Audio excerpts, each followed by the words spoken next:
Today's morning coffee vinyl side.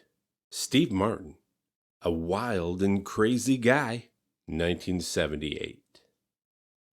Steve Martin was a rock star of a comedian in 1978, and I have vivid memories of his appearances on things like award shows and chat shows, and of course, Saturday Night Live.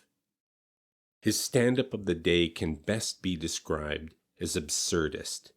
And therein lies the problem. Absurdism is temporally fixed, and outside of that intersection with time, the funny ages out, so to speak.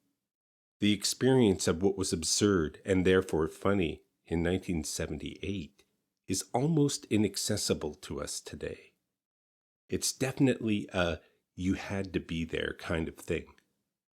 I remember Steve for the two huge catchphrases he developed that were his bread and butter, and that I used to quote and reference them all the time on the playground with my friends. We all would. "Excuse me" was one, the title of a bit on his first album, and "I'm a wild and crazy guy" was the other. Now, as kids, we'd take turns setting each other up to drop a big, "Excuse me," and roar with laughter.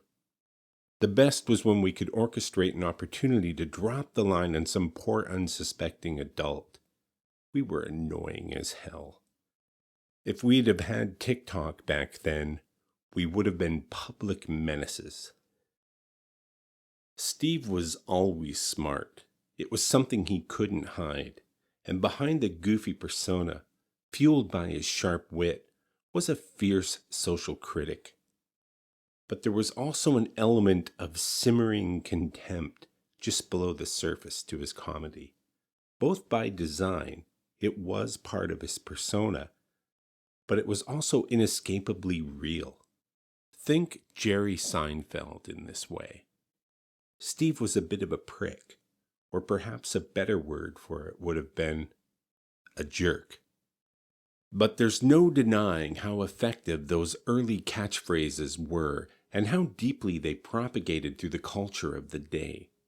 9-year-olds like me were throwing down his lines on the monkey bars, while high school kids were holding court with his shtick for their buddies in the smoking pit. College kids were doing his bits in the common rooms and cafeterias of college dormitories, and Bob from accounting was making the boss's secretary laugh while waiting for an appointment. There was a brief time, in and around 1977 through 79, that Steve Martin was undeniably the biggest comic on the planet. But something happened. And this happened to Jerry Lewis, too. His comedic persona became unsustainable in its present form because Steve took the mask off and people got too familiar with him out of character. This didn't kill his career. He moved on to film and acting roles, but it certainly ended the run of the comedic persona that's on this album, and he stopped doing stand-up soon thereafter.